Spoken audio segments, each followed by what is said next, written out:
Ustaz. Waalaikumsalam warahmatullahi. Boleh Ustaz perkenalkan diri? Okey, saya Ustaz Muhammad Syamil Hassan dan saya orang Kelantan. Cikgu, saya nak tanya soalan. Kalau cikgu bukan seorang guru, apakah pekerjaan yang cikgu akan pilih sekarang? Oh, macam tu. Kalau saya bukan seorang guru. Saya seorang pegawai tentera sekarang.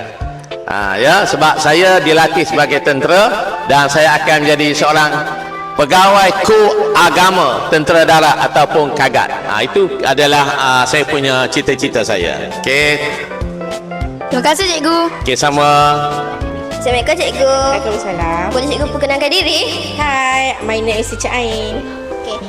Cikgu, saya tanya satu soalan tau. Okey. Okey. Apakah benda paling misteri yang selalu hilang kat sekolah bagi cikgu? Pen. Ya, pen merah. Specifically. Selalu hilang. Nak guna tak ada. Tak guna ada. Macam tu. Teacher guna pen merah tu untuk apa? Untuk tanda buku murid lah. Kita kan cikgu. Hari-hari kena menanda. Selalu hilang? Ya, asal nak guna dalam beg ada 10 pun tak nak guna hilang semua. Macam tu. Okey, terima kasih teacher. Sama-sama. Assalamualaikum cikgu. Salam. Saya nak tanya cikgu satu soalan. Tapi sebelum tu, cikgu boleh perkenalkan nama cikgu? Okey, cikgu nama cikgu Asma. Cikgu mengajar tahap 1, tahun 1 dan 2 bahasa Melayu. Baik cikgu. Saya nak tanya, apakah ayat yang paling kerap murid tanya sampai cikgu pun hafal ayat tu?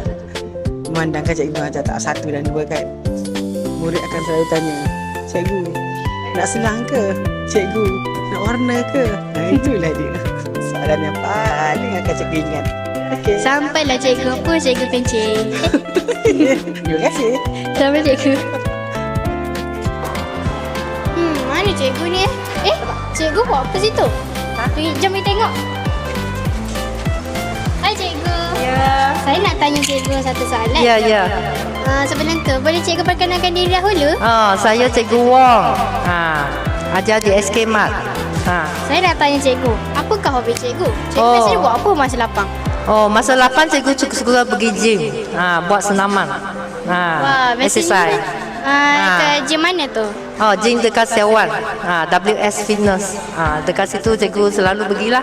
Buat petang-petang tu buat 1 jam, 2 jam kat situ lah. Untuk kesihatan badan.